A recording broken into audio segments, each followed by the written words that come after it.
Yep, say it ain't so. Today I'm gonna show you how to make a Philly cheesesteak one-pan pasta. You ready? Let's go.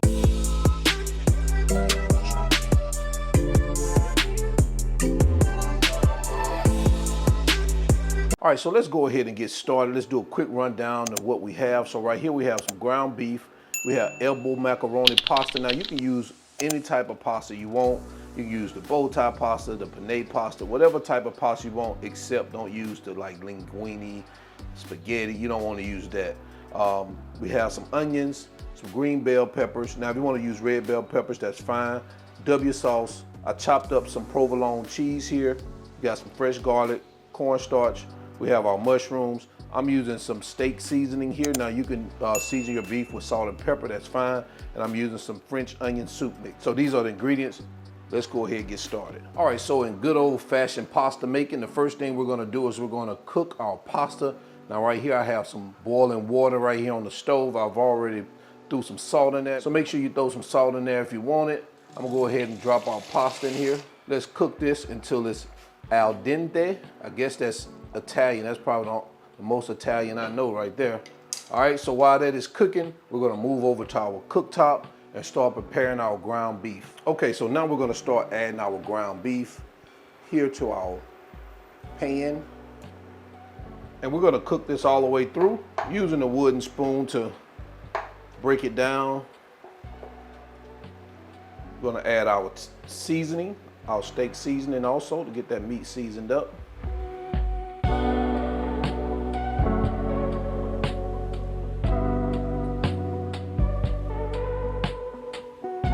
Okay, so the beef is ready. So I'm gonna pause this heat. We're gonna take a bowl and we're gonna scoop our beef out. We're gonna leave the fat in the pan. Typically we drain it, but not for this particular recipe. So let me get this out of the pan and we're gonna continue. Now that our ground beef is removed, we're gonna add 2 tablespoons of butter here. Now we're gonna go in with our mushrooms. And we're gonna cook these until they're almost golden.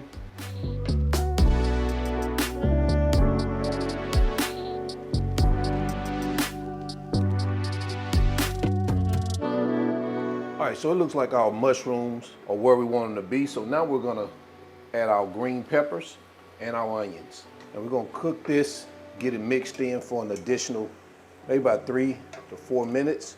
Just wanna get those veggies softened.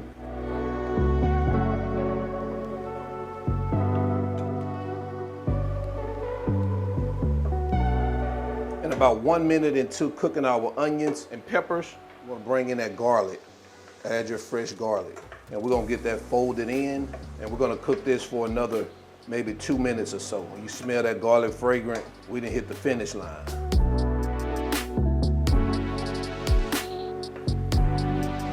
All right, so now we're gonna reduce our heat to low and add our French onion soup. That W sauce, y'all already know that's that Worcestershire sauce. However you say it. I'm from Alabama. You know my vocabulary is really limited. We're gonna get this whisked together. Now we're gonna take our cornstarch. Now I already added a little water to it right here. And we're gonna slowly add our cornstarch and get it to the consistency that we want. We want this to pretty much thicken up a little bit. So whatever your desired consistency is will determine how much cornstarch you add back into your pan. Like I say, this is a tablespoon of cornstarch along with a tablespoon of water. And I think this is gonna work for me. It's coming together. I don't want it too thick, but I don't want it too watery either. It's looking good to me. And we're gonna cook this for about 2 minutes, 1 to 2 minutes.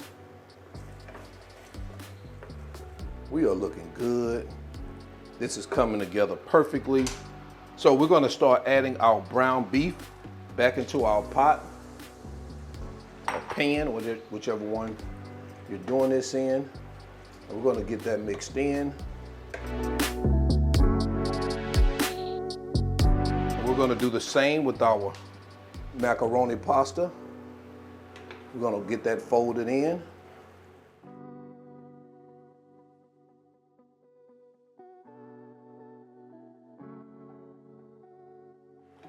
Guys, you want to make sure you mix this really good.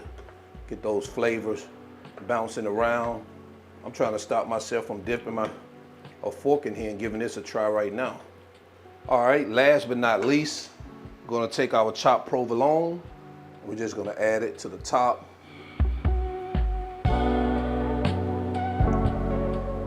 Guys, the amount of cheese you use is totally up to you. You know I love me some cheese. I told y'all it's not easy being cheesy.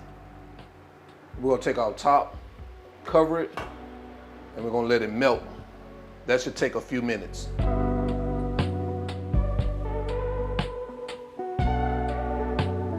All right, so let's check and see what we got here.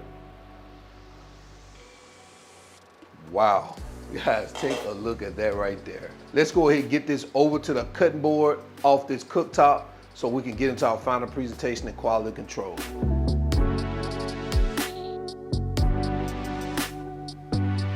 There you have it, Philly cheesesteak pasta. Let me know what you think about this recipe in the comment section below. Also, I'm gonna leave the measurements and ingredients in the video description below for you to check out. Guys, this looks so good. Let's jump into quality control because I'm ready to try it out. All right, let's go. All right, so we're back in here for quality control. Man, we got our Philly cheesesteak pasta here. Put me a little bit right here in a little bowl. We're gonna go ahead and check it out, see what it's talking about. Oh man, look at all that cheese. Oh, peppers and all.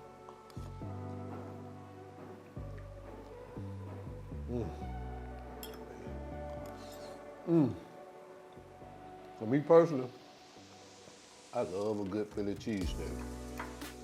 And this here is good. I know some people say, well, you don't make no Philly cheesesteak with no ground beef. Shut up. I can make it with what I want to make it. Having said that, you can use thinly sliced beef also. That'll put you in the mind of an actual Philly cheesesteak. It's probably more of the broke man style. It's still really good. I highly recommend it. And I want to say thank you to the subscriber who sent me the email and said, man, can you try to do a Philly cheesesteak pasta for my wife? This one for you, homie. Hey, let me know if she enjoyed it. So until then, I'm your cook, Spinelli. Y'all already know all wings, everything. And you know what we do here. We're not chefs. We just cook a lot. And now I'm out. Peace.